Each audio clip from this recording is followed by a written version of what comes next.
10년간의 결혼 생활을 마무리하고 2년 전 이혼해 혼자서 아이 키우고 있는 돌싱맘입니다. 혼자 힘으로 돈 벌고 살림하고 자식까지 키우는 게 여간 쉬운 일은 아니네요. 그래도 이 이혼을 후회해본 적은 한 번도 없습니다. 아들이 이따금씩 아빠가 보고 싶다고 칭얼댈 때는 있는데 그때 미안한 마음이 드는 것만 제외하면 말이죠. 만약에 제가 가정을 지키겠답시고 이혼하지 않고 시댁이 원하는 대로 다 해줬다면, 꾸역꾸역 억지로 참고 그렇게 살면서 버텼다면 모르긴 몰라도 혈압 때문에 뒷목 잡고 쓰러져서 제 명에 못 살았을지도 모르겠네요. 제 인생을 돌이켜보면 썩 순탄한 편은 아니었습니다. 과거 아버지께서 빚보증을 잘못 써는 바람에 멀쩡했던 집안이 한순간에 폭삭 주저앉아버렸거든요. 지금은 어떻게 잘 이겨내서 평범하게 지내고 있긴 하지만 제가 결혼할 때만 해도 저희 집에서 그 어떤 지원을 기대할 만한 상황은 아니었습니다. 반면에 시댁은 저희 집과는 다르게 어느 정도 여유가 있는 집이었습니다. 남편 아래로 저랑 나이차가 얼마 나지 않는 신우가 있는데 한참 사회생활 해야 할 나이임에도 집에서 놀고 먹고 있었고, 하고 싶은 공부가 있다고 해서 시부모님이 선뜻 당신들 돈으로 유학을 보내주는데 그것만 봐도 저희 집과 비교해서 많이 여유가 있는 집이구나 하는 생각이 들어서 부럽기도 했었죠. 하지만 그런 넉넉한 형편에도 불구하고 시댁에서는 저희에게 그 어떤 지원도 해주지 않았습니다. 거기에는 이유가 따로 있었어요. 시어머니는 저희가 돈이 없으면 없는 대로 시댁에 들어와 당신들 모시고 살 것이라 생각했던 거였죠. 시어머니가 간과하고 있었던 건 제가 모아놓은 돈이 어느 정도 있었다는 사실이었습니다. 애초에 저도 집에서 아무런 지원을 받지 못하는데 시댁에서 아무 지원을 안 해준다고 해서 그게 섭섭한 상황은 아니었거든요. 비록 남편이 당시 모아놓은 돈이 그동안 제가 모아놓은 돈과 비교했을 때 보잘것없이 초라한 액수긴 했지만 애초에 시댁 지원이 없다고 해서 결혼을 포기할 생각이었다면 남편의 청혼부터 거절했었을 겁니다. 당장 모아놓은 돈이 얼마 차이 나는 것보다 같이 꾸려나갈 미래가 더 중요하다고 생각했던 저였거든요. 그리고 돈이 아무리 없다고 해서 시댁에 들어가 빌부터 살 생각은 더더욱 없었고 말이죠. 그래서 결국 시댁에 들어와 살라는 시어머니의 제안을 거절하고 저희들이 모아놓은 것만 가지고 결혼식을 올리게 되었습니다. 제가 모아놓은 돈에다 대출을 더 받아서 전세로 신혼집을 구했어요. 남편이 모아놓은 돈을 가지고는 혼수를 마련했습니다. 다행히 결혼식 비용은 축의금 들어온 걸로 대충 다 처리할 수 있었어요. 그 와중에도 조금이나마 아껴보겠다고 신혼여행도 KTX 타고 경주로 짧게 다녀왔습니다. 한 번밖에 없는 신혼여행을 국내 여행으로 퉁치는 게 아쉽긴 했지만 해외여행은 나중에 자리 잡고 나서도 갈 수도 있는 거였으니 당장 아쉬운 마음은 뒤로 하기로 했죠. 아무래도 어릴 적에 빚보증 때문에 이 꼴 저 꼴 다 보고 자랐다 보니 경제적인 어려움 없이 아이 둘 키우면서 평범하게 잘 사는 가정을 꾸리는 게 제 꿈이었어요. 경제적으로 안정감을 갖기 위해선 무엇보다 자가로 집을 가지고 있는 게 중요하다 생각했고요. 당시 남편은 이런 제 꿈을 존중해줬고 긴축하며 살아본 적은 한 번도 없었을진데 경제권을 저한테 넘겨주고 저한테 맞춰서 살아줬습니다. 용돈도 최소한으로 타서 쓰고 그 좋아하던 술도 끈타시피 하면서 저를 도와줬었죠. 결혼 첫 해에 여름이 굉장히 더웠던 걸로 기억되는데 그때 에어컨도 없이 선풍기 2대로 여름을 보냈어서 더 기억에 남는 것 같습니다.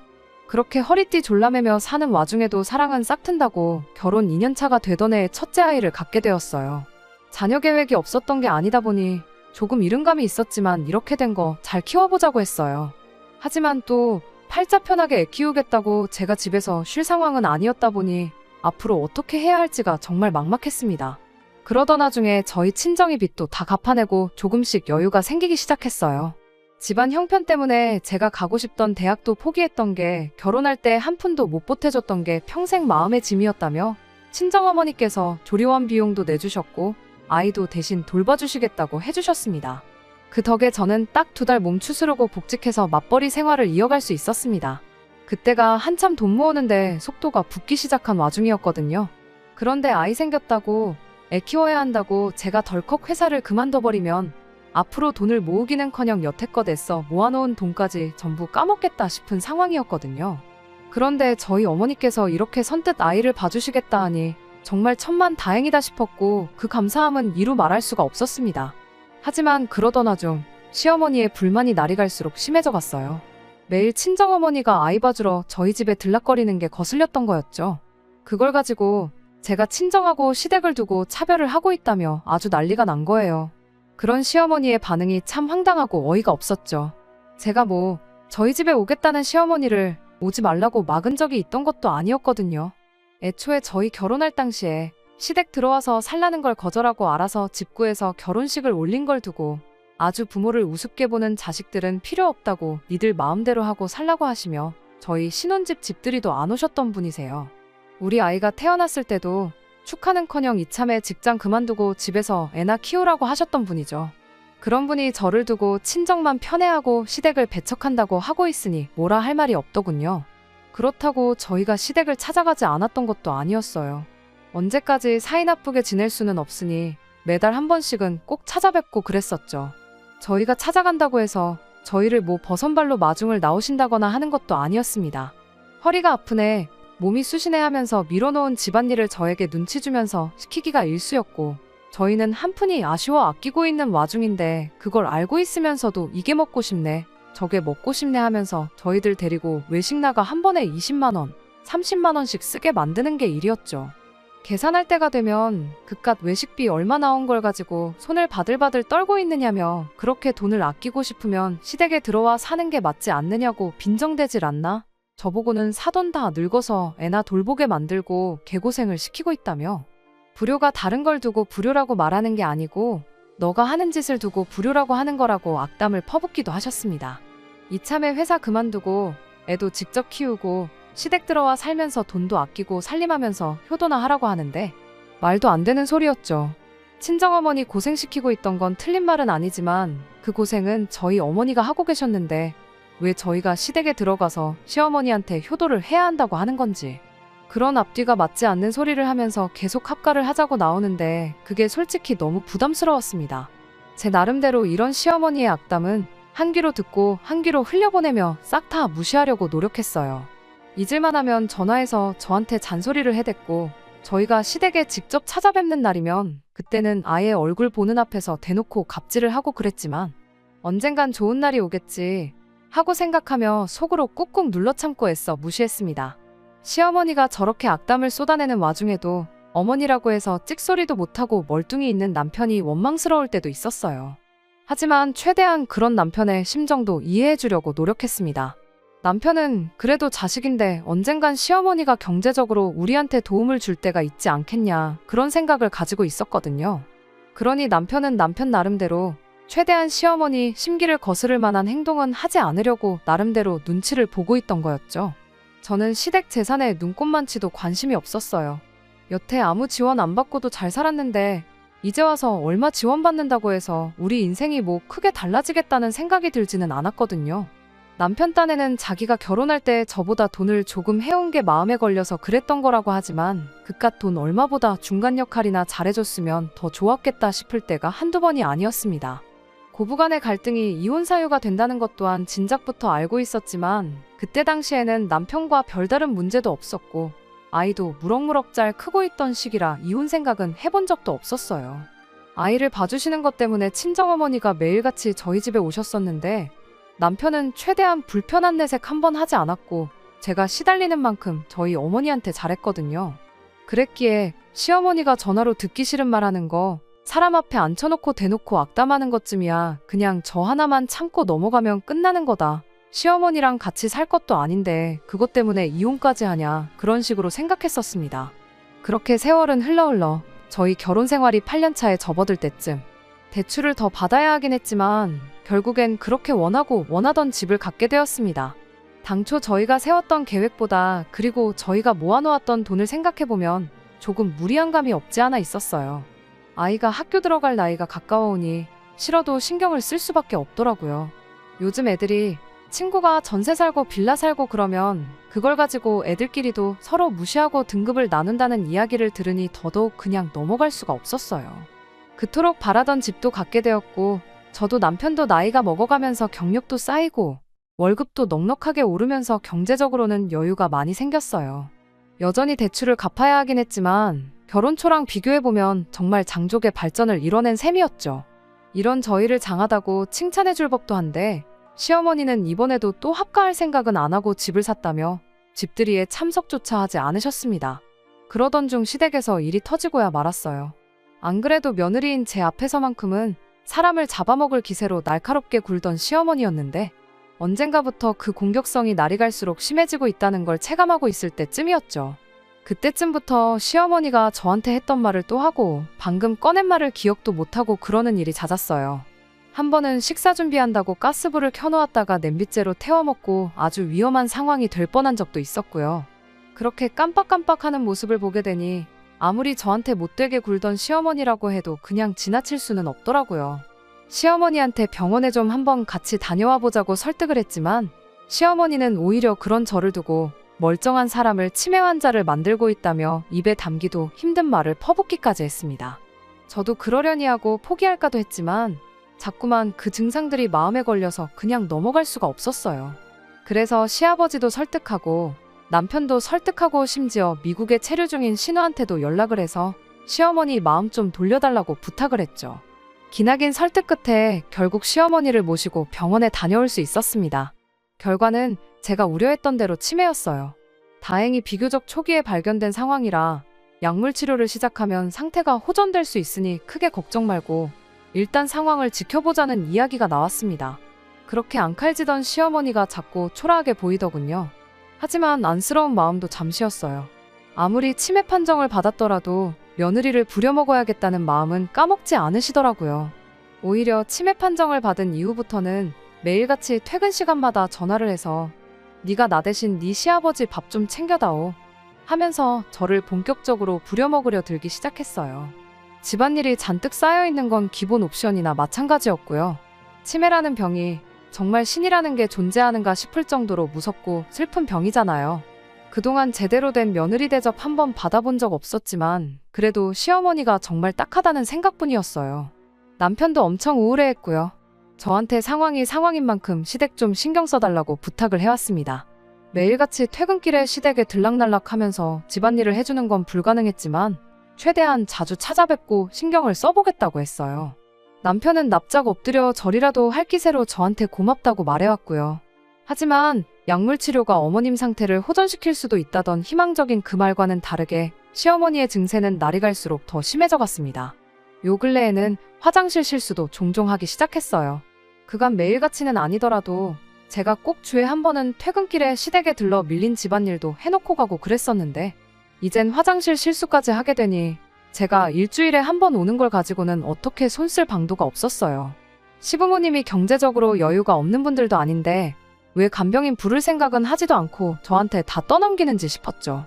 남편도 종종 한 번씩 시댁에 들러서 얼굴을 비추긴 했는데 저한테 시키는 것과는 다르게 남편한테는 그 어떤 집안일도 시키지 않는 것처럼 보였습니다. 한참 그렇게 정신없이 살고 있던 와중에 제가 또 아이를 갖게 되었습니다. 아이 둘 낳아서 행복하게 잘 사는 게 제 소원이긴 했지만 사실 당시에 하나 키우는 것만으로도 벅차서 둘째 계획은 거의 포기 상태나 마찬가지였었어요. 조심한다고 했는데 난데없이 아이가 생겼으니 정말 당황스러웠죠. 집을 이사하면서 대출도 새로 받았고 저희 어머니한테 또 갓난쟁이부터 새로 한 명 더 키워달라 부탁드리기엔 너무 염치가 없는 거 아닌가 하는 생각을 하니 어떻게 말을 꺼내야 할지 고민이었어요.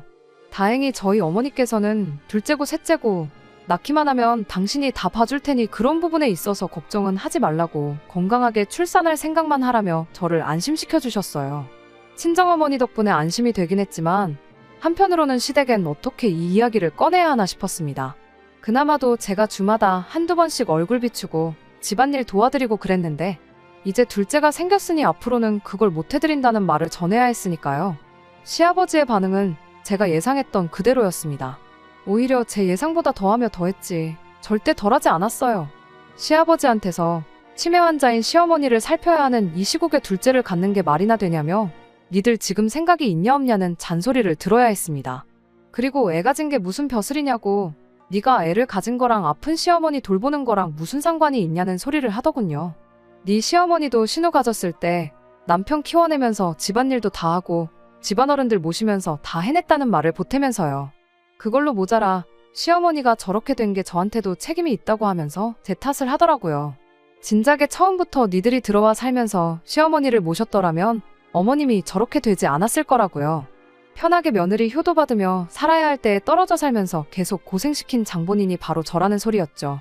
그러니까 이참에 더 늦기 전에 회사 그만두고 시댁 들어와서 시어머니 간호나 극진하게 해보라는데 이야기 들어보니 어머님 고생시킨 건 다른 사람이 아니라 아버님이 제일 고생시킨 것처럼 보이는데 제가 아니라 아버님이 어머님 간호를 해야 하는 게 맞지 않냐는 말이 목끝까지 차올랐습니다. 직접적으로 저렇게 말하는 대신에 저는 신우 이야기를 꺼냈죠. 자식도 안 하는 간병을 왜 자꾸 저한테 바라시냐고요. 두 분한테는 신우가 있지 않냐고. 신우가 미국 간 지가 벌써 10년인데 아직도 졸업장도 못 따고 학생 신분이지 않냐고. 당장 비싼 돈 주고 유학 간 결과물을 가져올 생각이 없으면 당장이라도 귀국시켜서 어머님 간병을 시키는 게 맞지 않냐고 했죠. 아니면 신우 뒷바라지 해줄 돈으로 간병인을 구하던지 요양원에 모시는 게 낫지 않냐고. 무작정 며느리한테 다 떠넘길 생각만 하는 게 아니고 현실적인 방안을 찾는 게 어머님을 위해서도 우리 모두를 위해서도 더 나은 방법이라고 말을 꺼냈죠. 합가 때문에 언쟁하러 찾아온 게 아니고 둘째도 생겼으니 앞으로 어머님 돌봐드리는 일은 더 이상 못한다고 말씀드리러 온 거라고 제 입장을 확실하게 전했습니다. 그런데 그때 옆에 있던 남편이 갑자기 한마디를 하더라고요. 이제 10년 만에 드디어 내 남편이 중간 역할이란 걸 하는구나 싶어서 감동스럽기까지 했는데 남편이 난데없이 목에 핏대를 세워가며 너 지금 말 다 했냐고 하면서 저에게 화를 내기 시작했습니다. 말을 다 하긴 내가 무슨 말을 했다고 이러냐 따지니 제가 요양원 이야기를 꺼낸 걸 가지고 트집을 잡더라고요. 그동안 착한 척은 다 하더니 뒤로는 어머니 요양원 보낼 생각을 하고 있었냐고요. 우리 엄마가 치매를 앓고 있다고 해도 지금 이렇게 멀쩡하신데 아픈 사람을 앞에다 두고 요양원을 보내라느니 어쩌라느니 말을 할 수가 있냐고. 치매 걸린 사람이 우리 엄마가 아니라 장모님이었으면 네가 요양원 이야기나 꺼냈을 거냐며 저한테 성질을 부리는 거예요. 그때의 기분은 정말이지 그 어떤 말로도 표현을 할 수가 없습니다. 여태껏 이악 물고 버텨온 세상이 무너지는 기분이었죠. 저는 마음을 다잡고 남편한테 대답했어요. 치매 걸린 게 시어머니가 아니라 우리 엄마였다면 당연히 내가 모셨을 거라고요. 다른 이유가 있는 게 아니고 내가 자식이니까 모셨을 거라고. 당신 말대로 어머님이 멀쩡하다고 생각되면 나 말고 당신이 모시면 되는 거 아니냐고 했더니 불과 몇 초 전까지만 해도 목에 핏줄을 벌겋게 세워서 있는 대로 소리를 떵떵 치던 사람이 기어들어가는 목소리로 자긴 남자라서 그런 거 못하는 거 알지 않느냐고 찌질하게 대답을 하더군요. 그 말을 들으니 내가 무슨 부귀영화를 누리겠다고 시어머니 갑질을 견뎌내며 바쁜 시간이나마 쪼개가면서 시댁에 최선을 다했는지 싶더군요. 그래서 내가 말하지 않았느냐고 남자라서 못하는 거면 미국에 있는 당신 동생 불러다가 간병을 시키면 되는 거 아니냐고 다시 따졌습니다. 막말로 신우가 미국에 직장이 있는 것도 아니고 가정을 꾸려서 거기서 살고 있는 것도 아닌데다가 뭐 박사학위 딴다고 논문 준비하는 것도 아니고 학부 졸업장도 못 따서 허덕이고 있는데 이미 실패한 유학을 포기시키는 게 뭐가 어렵냐고 했어요. 그냥 신우 유학 포기시키고 어머님 간병하라고 하고 시댁 전 재산 신우한테 물려주면 해결되는 거 아니냐고 자리에서 일어났죠. 그날 이후로는 남편도 자존심 때문에 저한테 사과하기가 싫었던 건지 말 한마디 걸지도 않고 집에서 저를 피하더군요. 불편한 걸 떠나서 엄마 아빠가 이렇게 사이 나쁘게 지내는 모습 보여주는 게 교육상 안 좋을 것 같아서 어떻게 풀어보려고 노력했어요. 하지만 남편은 시어머니 모시고 사는 방법 외에는 자기랑 풀 방법이 없다며 끝까지 똥꼬집을 부리더군요. 그래서 저도 그냥 포기해버렸어요. 그렇게 냉전 상태로 몇 주 지났을 때쯤 신우한테서 연락이 왔어요. 이젠 신우까지 나서서 무슨 소리를 하려나 싶었는데 한다는 소리가 이 상황에 둘째를 갖는 건 말도 안 되는 거라며 자기가 수술 비용이며 그런 거 다 내줄 테니 아이를 포기하라는 말을 꺼내왔습니다. 대번에 저는 너 지금 말 다 했냐? 미치지 않고서 사람이 어떻게 그런 말을 하냐 하면서 네 엄마 간병해달라고 지금 내 자식을 포기하라고 하는 거냐고 저도 세게 한마디 했죠. 된통 저한테 말로 두드려 맞은 신우가 지 오빠한테 일러바치기라도 했는지 퇴근해온 남편이 얼굴이 울그락불그락해서 저한테 시비를 걸어왔습니다. 남편은 내 동생이 뭐 틀린 말 했냐고 엄마가 저런데 우리끼리 행복하게 사는 게 말이나 되냐면서 말도 안 되는 억지를 부리더라고요. 싸움이 커지면서 한참 감정이 격해지는 가운데 배를 찌르는 듯한 통증이 느껴졌고 저는 갑자기 하혈을 하게 되었어요. 마무리도 짓지 못한 채 급하게 병원으로 가야 했죠. 병원을 가는 길에 불길한 예감이 들었지만 제발 그것만큼은 아니길 기도했는데 결국 우리 아이는 세상 구경도 못 해보고 저와 이별을 하게 되었습니다. 그 와중에 남편은 어차피 이렇게 될 운명이었으니 이렇게 된 거라면서 시부모님과 합가는 언제쯤 하면 좋을지 몸 추스르면서 한번 생각해보라고 하더군요. 여태까지 함께한 세월이 무색하게 느껴졌죠. 이 자식이 그동안 알고 지내던 내 남편이 맞나 싶었어요. 평소에도 시부모님 돈 때문에 눈치나 봤지 그렇게 효자는 아니었는데 뭘 잘못 먹고 와서 저러나 싶더군요. 저는 아무 대답도 하지 않았고 그냥 멍하니 남편을 바라만 보고 있었습니다. 남편도 눈치가 있으니 뭔가 안 좋은 낌새를 눈치챈 건지 병원비랑 그런 건 신우한테 보내달라고 할 테니 일단 그런 부분은 걱정하지 말라고 말하며 도망치듯 병원을 빠져나갔어요. 퇴원하고 집에 돌아가는 길에 저는 구청에 들러서 이혼 서류를 챙겨서 왔습니다. 그리고 그날 저녁 남편한테는 퇴근하면 시댁으로 오라는 말 한마디 남겨놓고 혼자서 이혼 서류를 작성하기 시작했죠. 아이를 친정에 맡겨두고 남편 퇴근 시간 맞춰서 시댁 앞에서 남편이 오길 기다렸습니다. 남편이 시댁에 들어가는 걸 보고 저도 그제서야 시댁으로 따라 들어갔고요. 들어가자마자 다른 그 어떤 말도 꺼내지 않고 시아버지와 남편 앞에 준비해놓은 이혼 서류를 집어던졌어요. 제가 집어던진 게 이혼 서류인 걸 알게 된 시아버지와 남편은 아무리 그래도 그렇지 이혼까지 하는 건 아닌 것 같다며 그제서야 제 눈치를 보며 저 자세로 나오더군요. 애를 아빠 없이 크게 만들 생각이냐며 애를 생각해서라도 성급한 결정 내리지 말라고 그리고 오늘부터라도 다른 좋은 방법이 없는지 한번 알아보자고 저를 회유하기 시작했어요. 두 사람에게 나는 이미 마음 굳혔으니 그걸 돌릴 생각하지 말라고 했습니다. 이 집구석에 단 1분 1초도 있기 싫은데 이혼 서류 전해주러 온 거니 그렇게 알라말하고 저는 자리에서 일어났어요.